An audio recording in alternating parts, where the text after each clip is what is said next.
Imagine for a second Uh, that you were out to dinner with your absolute best friends. right. Someone tells a joke, a really good one, and you let out this massive, unexpected belly laugh. Yeah, that totally involuntary kind of laugh. Exactly.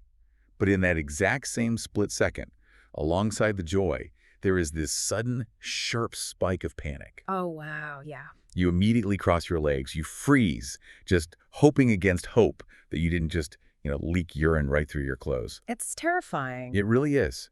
And for millions of women dealing with stress, urinary incontinence, or SUI, that split second of panic isn't some rare nightmare. It is a daily, exhausting reality. It happens when you cough, when you sneeze. When you try to lift a heavy box. Yeah, or when you're just trying to get through a basic workout. It is incredibly disruptive to a person's quality of life. So true. Because, we are talking about a mechanical failure, essentially. Right. When there is a sudden increase in intra-abdominal pressure, the systems that are supposed to keep the urethra closed just sort of give way. And usually when conservative treatments like pelvic floor exercises don't work, the medical world usually points patients towards surgery. Right, like a mid-urethral mesh sling. Exactly.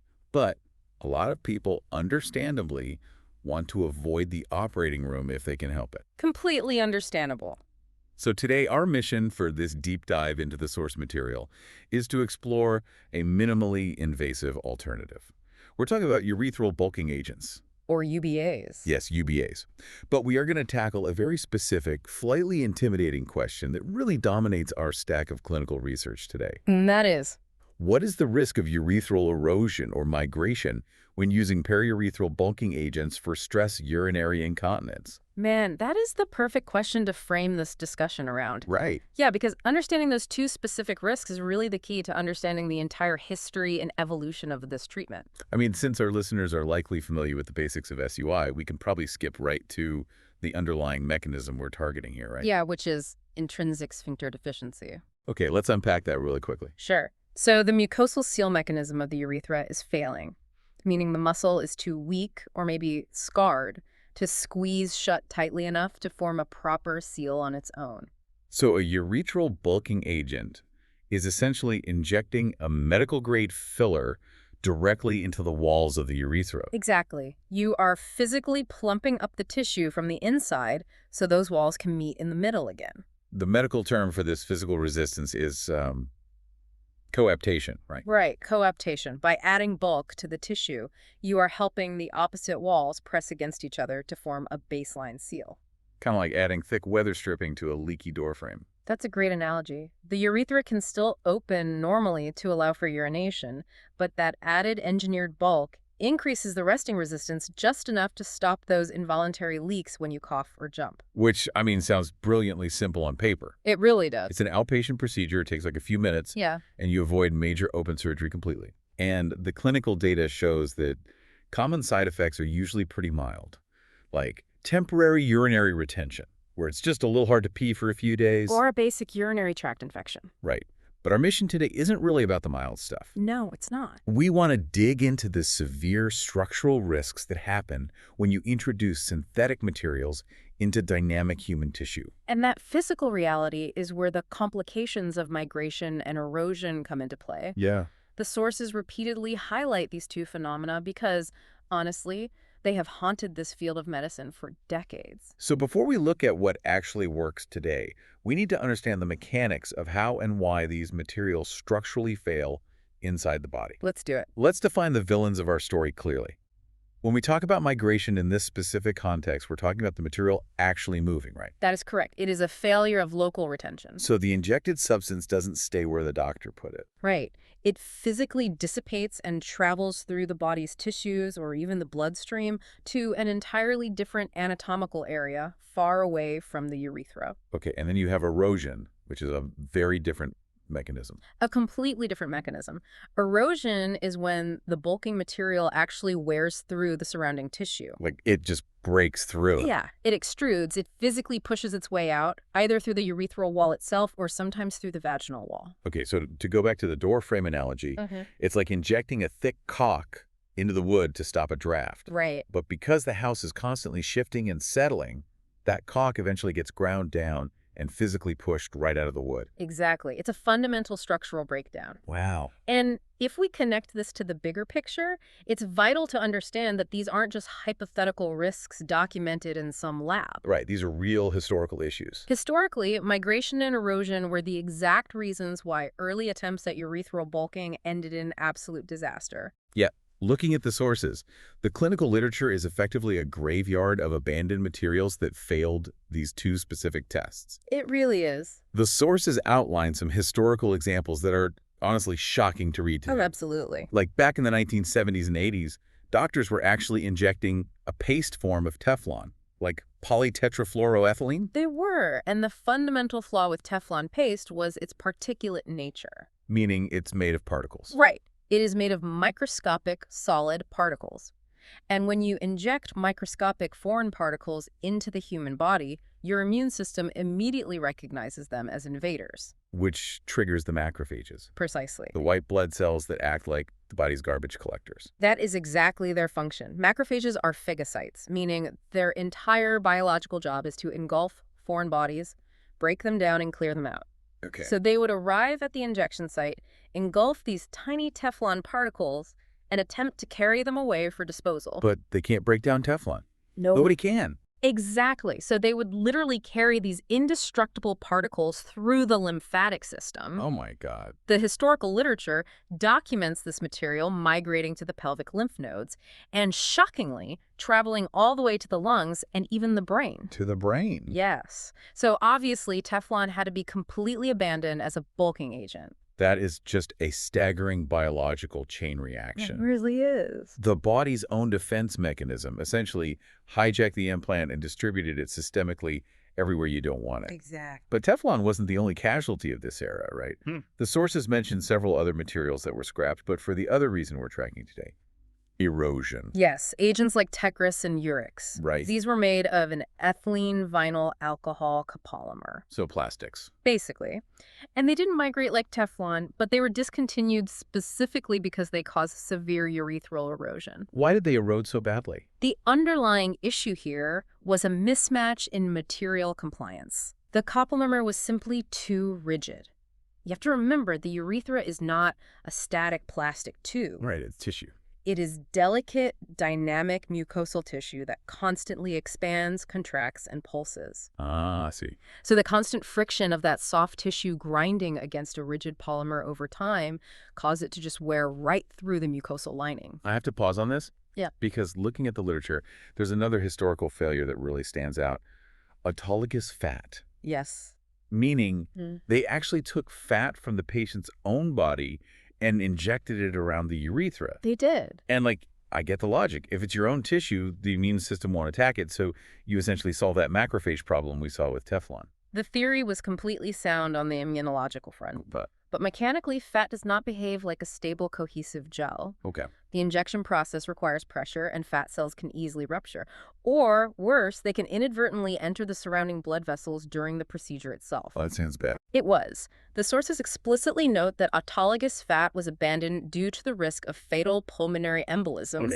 Right? Yes, fat globules would enter the bloodstream, travel straight to the lungs, and cause massive, life-threatening blockages. Okay, if you're hearing this history of particles migrating to the brain, rigid plastics eroding through tissue, and fat causing lung blockages, it really begs a massive question. I know what you're going to ask. How did any of this ever get greenlit? I mean, I know medical science involves trial and error, but these outcomes sound catastrophic. They were, but to understand that, you have to view the historical literature through the lens of profound clinical desperation. Desperation. Absolutely. For a long time, the only alternative for severe stress urinary incontinence was major open pelvic surgery. Oh, wow.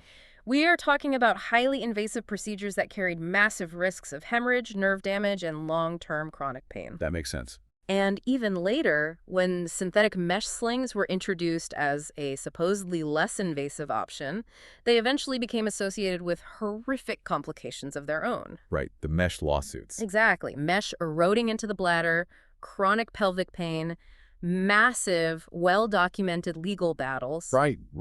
Both patients and doctors were absolutely desperate for a non-surgical injection-based fix. And that sheer desperation drove a very aggressive evolution in medical material science. Precisely. Okay, so if the body's immune system treats tiny particles like invaders and literally carries them away, the logical engineering fix is to just make those particles too big to carry, right? That is exactly the evolutionary leap the material science took next. Did that strategy actually work? Well, a prime example of this strategy in our sources is a product called macroplastique, Okay. which was approved and has honestly been widely used for decades now. What is it made of? Macroplastique is a silicone polymer, specifically polydimethylsiloxane. That's a mouthful. It is, but basically it consists of a water-soluble carrier gel filled with firm, rubber-like silicone elastomer particles. But wait, it still uses particles. We just established that macrophages pick up particles and carry them off. They do, but a macrophage is only about 20 micrometers in size. So, The engineering strategy behind macroplastique was to make the vast majority of the silicone particles significantly larger than that, mostly over 100 micrometers. makes sense. Yeah, a 20 micrometer macrophage physically cannot wrap its membrane around a 100 micrometer silicone boulder. It's just too big to eat. Exactly. Because they are too large to be engulfed, the silicone particles are physically prevented from migrating away from the injection site through the lymphatic system. That is absolutely fascinating. It's a purely mechanical solution to an immune system problem. Very clever engineering. But I want to look at the hard data from the systematic reviews on this. Is the silicone strategy actually a total success for our two metrics, migration and erosion? The data in the sources presents a pretty nuanced reality. For migration, the strategy was highly effective. The risk of migration for macroplastique is officially classified in systematic reviews as low. Just low. Not zero. Right. The literature points out that while most particles are over 100 micrometers, the actual manufacturing variance means the size of the particles in the mix ranges anywhere from under 50 to over 400 micrometers. So a tiny fraction of the smallest particles theoretically could still move. Theoretically, yes. But clinically speaking, systemic migration is no longer the primary concern with this material. Okay, I understand the migration fix, but erosion sounds like a totally different physical failure. It is. Given the friction you mentioned earlier with rigid polymers, I imagine those large silicone pieces still cause problems locally, right? Even if they don't migrate. And that is exactly where the silicone strategy hits its biological limits. Yeah. Because while the particles are too big to move, they are still solid, firm particles embedded in dynamic tissue. Right, creating that friction. Exactly. According to the systematic reviews, erosion is still widely reported for macroplastique. So what does that look like in practice? How often is this actually happening? Well, one specific 5-year retrospective study by Rodriguez and colleagues cited in the sources is incredibly illuminating on this point. What did they find? They found that erosion of the urethra or the bladder neck was detected in 2% of patients. 2%. Yeah, that was 18 women in that specific cohort. Wow. And to answer what it looks like physically, these patients experienced significant tangible symptoms. Like what? Pelvic pain, hematuria, which is visible blood in the urine, frequent recurrent urinary tract infections, and just a sensation of incomplete bladder emptying. Ugh, that sounds awful. In those cases, because the rigid material had worn through the lining, the silicone implants actually had to be surgically removed. And they found this during routine cystoscopy follow-ups, right? Yes, they did. Which, just to clarify for anyone who hasn't had the pleasure, is when a doctor uses a tiny, flexible camera to look directly inside the urethra and bladder. Correct. And the sources note that even during the original FDA clinical trial for macroplastique, there were 2 reported cases of urethral erosion discovered during these routine cystoscopies. Right, in the trial itself. Exactly. Those specific cases were resolved and the patients were successfully reimplanted, but the structural risk is undeniably present.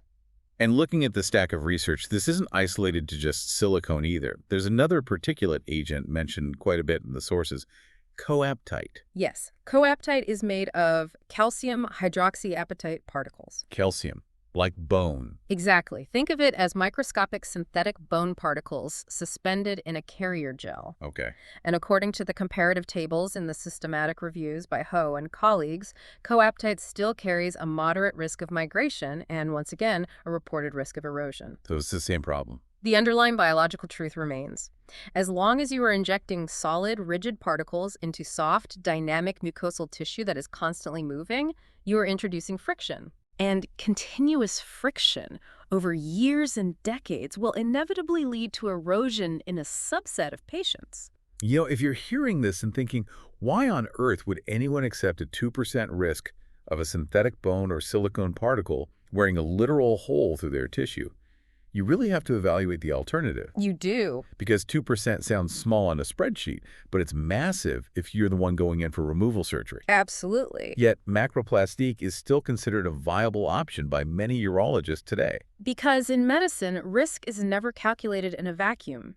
It is always a calculation of trade-offs. Right. If a patient refuses bulking agents entirely, the next step in the clinical pathway is often that mid-urethral mesh sling we discussed earlier. Which carries its own risks. Huge risks. The complications associated with mesh erosion, chronic nerve pain, and the need for highly complex, sometimes impossible surgical removals are significantly higher. And often much more devastating. Exactly. Much more devastating than the risks associated with an injectable bulking agent. So it's about context. Yes. For many patients, especially those who might be older or have multiple comorbidities that make open surgery dangerous, a 2% risk of silicone erosion is an entirely rational, acceptable trade-off for the chance to regain their continence and quality of life. Right. It's about choosing the lesser of two surgical evils. Precisely. But here's where it gets really interesting. Oh, yeah. What if we didn't have to settle for the lesser evil? If the root cause of the local friction is the solid particle itself, why not just remove the solid particle entirely? And that exact question is what brings us to the modern era of urethral bulking. Yes. In the recent sources, there is a heavy, very prominent focus on a newer agent called Bulkamid. This is the hydrogel. Yes. Bulkamid is a polyacrylamide hydrogel, and what makes it entirely unique compared to Teflon, coaptite, or macroplastique is its non-particulate composition. No particles at all. Absolutely none. There are zero solid particles in it whatsoever. It is simply a thick, permanent, highly cohesive gel. Wow. To be precise, it is made of 97.5% irogenic water. A pyrogenic meaning water that has been highly purified to remove any, fever-inducing agents or bacterial byproducts. Exactly. It is exceptionally pure water combined with just 2.5% cross-linked polyacrylamide. And that acts as the structure. Right, it serves as the structural scaffolding. Let's visualize that cross-linking, because I think that's the secret sauce here. It really is. Instead of injecting a temporary carrier gel filled with tiny grains of sand that are meant to be left behind, injecting Bulkamid is basically like injecting a cohesive, thick sponge. Yeah, that's it. The chemical cross-linking creates a microscopic 3D web that traps and holds onto those water molecules permanently. That is a brilliant way to conceptualize it. Because the polyacrylamide is chemically cross-linked, it does not dissolve into the body, and it doesn't break down into individual components. It just stays as a gel. It acts as a soft, homogeneous cushion. It closely mimics the natural water-dense feel of the body's own tissue rather than acting like a foreign, rigid object. So we have our two villains, migration and erosion. How does this cohesive water sponge hold up against them in the clinical data? This is where the data from the recent systematic reviews becomes incredibly definitive. I'm ready. The 2021 systematic review by Ho and colleagues, which compared all the major bulking agents head-to-head, reported that the migration risk for Bulkamid is none. Then, And the erosion risk is none. why? Across the massive volume of literature, spanning long-term clinical trials and global observational data, there are 0 reported cases of erosion or migration associated with the use of this specific hydrogel. 0. I mean, in the medical world, you almost never hear the word 0 when it comes to long-term complication risks. Very rarely. Let's ground this in reality for a second. If you are a woman in your 30s or 40s, maybe you developed stress urinary incontinence after childbirth, and you are looking at living for the next 40 years with a urethral implant. Yeah. This specific safety profile changes the entire math of the decision. It absolutely does. You do not want to be lying awake at night worrying that your implant is going to slowly migrate to your lymph nodes, or that a rigid silicone particle is going to slowly grind a hole in your bladder neck over the next 2 decades. No one wants that anxiety. Right. So the fact that this hydrogel eliminates the particle and therefore eliminates those specific structural risks is exactly why recent gynecological and urological guidelines are heavily favoring it. It is undeniably a remarkable achievement in biomedical engineering. Yeah. However, Our mandate is to look at the entire scope of the research, and we have to maintain our objectivity here. Of course. The sources make it very clear that while Bulkamid eliminates erosion and migration, it isn't a flawless magic bullet. There are always trade-offs. Exactly. It has its own unique functional trade-offs that patients really must navigate. Right. The lack of structural breakdown doesn't mean it works perfectly 100% of the time. Correct. So what does the data say about the functional catches? While the structural safety profile is incredibly favorable, the short-term functional side effects of the injection are still present. Okay. Because the gel physically takes up space and creates immediate coaptation, patients can still experience temporary urinary retention right after the procedure. Meaning they have trouble urinating at first. Yes. The data shows this happens anywhere from 0 to 20% of the time. That's a fair amount.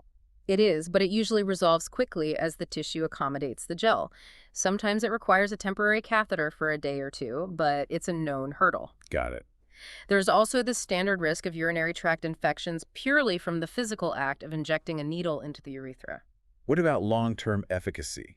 Because if it's 97.5% water, I imagine the body's integration process might affect how well it maintains that initial bulk. You've hit on the main trade-off highlighted in the clinical literature. Uh-huh. The initial injection doesn't always provide the final perfect seal. Yeah, the sources indicate that because the body has to integrate this hydrogel, and because any early swelling from the injection trauma eventually subsides, patients very often require what doctors refer to as top-up re-injections. Oh, I see. The data from the FDA summary of safety and effectiveness, as well as several long-term follow-up studies, demonstrate that around 22% to 30% of women will need a second injection within the first year to achieve their desired clinical result. Okay, so to go back to our earlier visual, you might have to go back to the clinic a few months later for a little more sealant because the initial application settled and there's still a slight draft coming through the door frame. That is the practical reality of it. Yeah. The literature urges doctors to counsel patients to view these re-injections not as a clinical failure of the product, but just as an adaptive, individualized treatment strategy. That makes sense. Manage expectations. Exactly. When you look at the raw numbers, the long-term success rates of Bulkamid are reported between 42% and 70%. Okay. In clinical terms, that is generally considered moderate efficacy. It's just moderate. Yeah, it is statistically less effective in achieving a total objective 100% cure compared to a mid-urethral sling. But when the sources analyze patient-centered outcomes, a really fascinating trend emerges. What's that? Many women report massive, life-altering improvements in their quality of life, even if they aren't completely bone dry during every single high-impact workout. So what does this all mean when you put it together? It sounds like patients are actively choosing to sacrifice a small percentage of absolute efficacy in exchange for absolute peace of mind regarding safety. That is exactly what the data suggests. They're choosing the hydrogel because knowing they have a 0% chance of erosion heavily outweighs the inconvenience of needing a top-up injection. It is entirely about empowering the patient to control the variables they care about most. Right. And that is the ultimate takeaway from synthesizing this literature. When evaluating these bulking agents, their short-term ability to stop a leak might look relatively similar on a basic spreadsheet, but it is only by deeply understanding the long-term physical realities of how these materials interact with human tissue over decades, specifically those historical risks of erosion and migration, that a patient can truly make an informed decision about what they are willing to put into their own body. It has been a genuinely fascinating journey through the evolution of medical material science. It really is a wild history. I mean, we started with the absolute disaster of Teflon particles being hijacked by macrophages and migrating through the lymphatic system. A literal disaster. Then we moved to the brute force engineering of macroplastique, making silicon particles too massive to move, but accepting a 2% risk that those rigid boulders might erode through the tissue. Right. And finally, we arrived at the structural stability of Bulkamid, eliminating the particles entirely in favor of a cohesive 97.5% water hydrogel that boasts zero erosion and zero migration. It's a massive leap forward. It is. We have spent nearly a century trying to perfect the injection of foreign synthetic materials into the body to artificially replace lost urethral bulk. But, as we look at the horizon of where biological science is heading, it leaves you with a lingering thought to mull over long after this deep dive ends. Oh, what's that? What if the ultimate solution isn't engineering a better synthetic filler at all? Okay, I like where this is going. What if the future of treating stress urinary incontinence lies in regenerative medicine?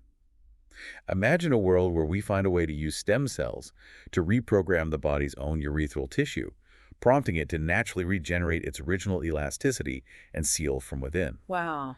Because instead of trying to perfect the artificial sealant, maybe the real breakthrough will be teaching the body how to heal the door frame itself.